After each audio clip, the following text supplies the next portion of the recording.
ఒక ప్రత్యేకతని సంతరించుకుంటున్నటువంటి సందర్భం. కొన్ని చిత్రాలు కోట శ్రీనివాసరావు గారి వల్లే ఆడినటువంటి సందర్భాలను కూడా మనం చూసినాం. మరి 750 చిత్రాల్లో వారు నటించడమే కాకుండా సినిమాల్లో జీవించినటువంటి వ్యక్తి.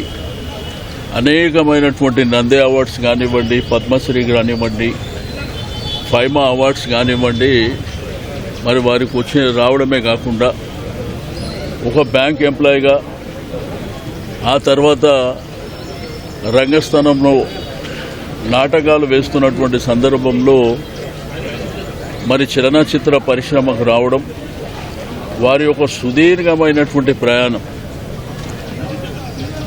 కొంతమంది చరిత్రలో మరి పుట్టడం, చనిపోవడం అనేది సర్వసాధారణమైనప్పటికీ చరిత్రలో మిగిలిపోయేటువంటి వ్యక్తి కోట శ్రీనివాసరావు గారు.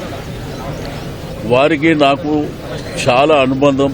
చాలా సందర్భాలలో వారి ఆరోగ్యరీత్యా కూడా నేను చాలా సందర్భాల్లో వారితో మాట్లాడడం.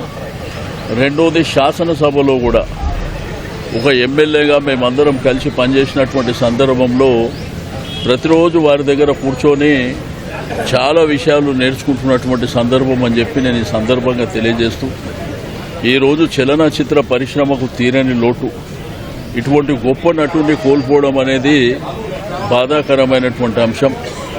మరి ఆ భగవంతుడు ఆ కుటుంబానికి ధైర్యాన్ని ఇవ్వాలని చెప్పి నేను ఈ సందర్భంగా తెలియజేస్తూ నా సంతాపాన్ని ప్రకటిస్తాను.